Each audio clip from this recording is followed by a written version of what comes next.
I'm Hippie Santa. This is a story I wrote. I'm going to do this live, one take, no edits. The title of the story is Time is Money. Andrew marched through the hustle of the midday city, briefcase in hand, tie straight despite the wind. At the southern curb of every block, as it was every day, was another beggar trying to bilk him of his change. Some with signs, some with lunacy, some with a quiet dignity that was almost worse than the lunacy, some with no more than hat in hand, all of them muttering, "Spare change," or some near likeness thereof as Andrew crossed to their line of sight.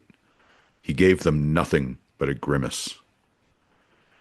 Andrew was a runner in this proverbial maze. He worked hard and was rewarded with all the cheese he desired, or he would be rewarded.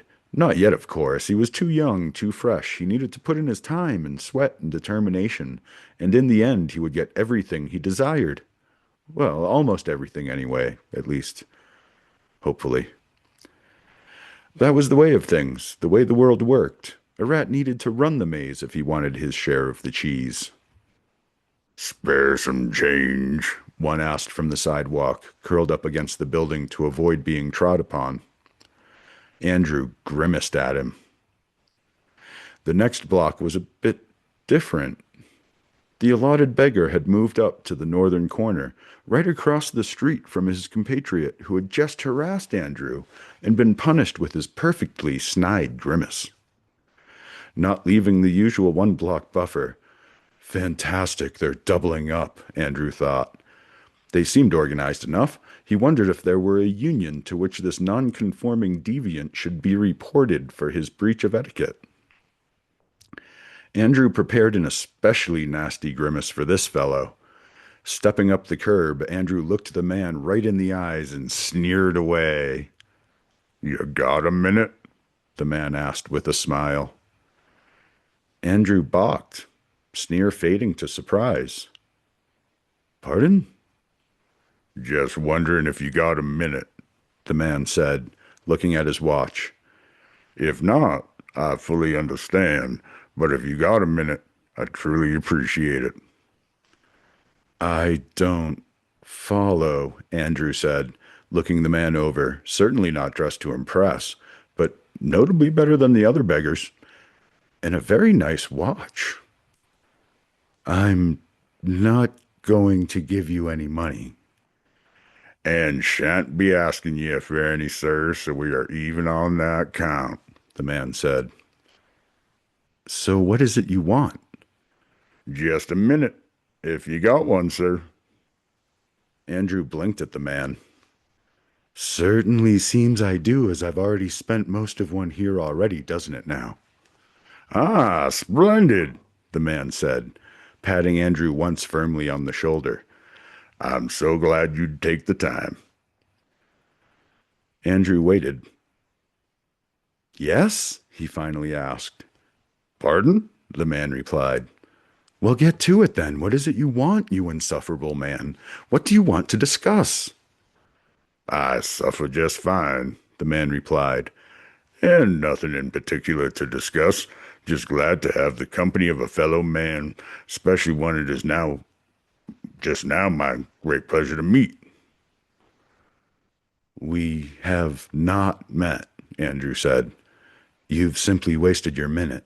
And as I said, I will not be giving you any money, just as I give none of these other beggars that." "Spare changers, sir." "What?" "Spare changers, sir.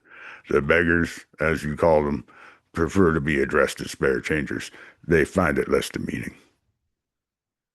"Well," Andrew shuffled his feet, "I was unaware of that fact."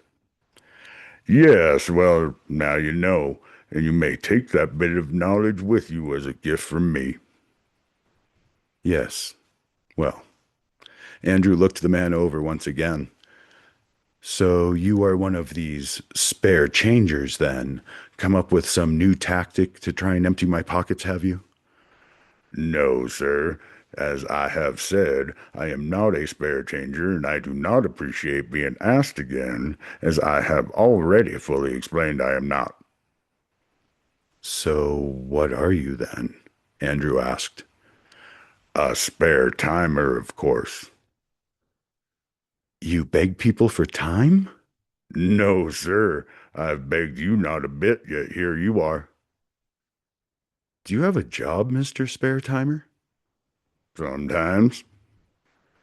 How do you get your money? Buy things.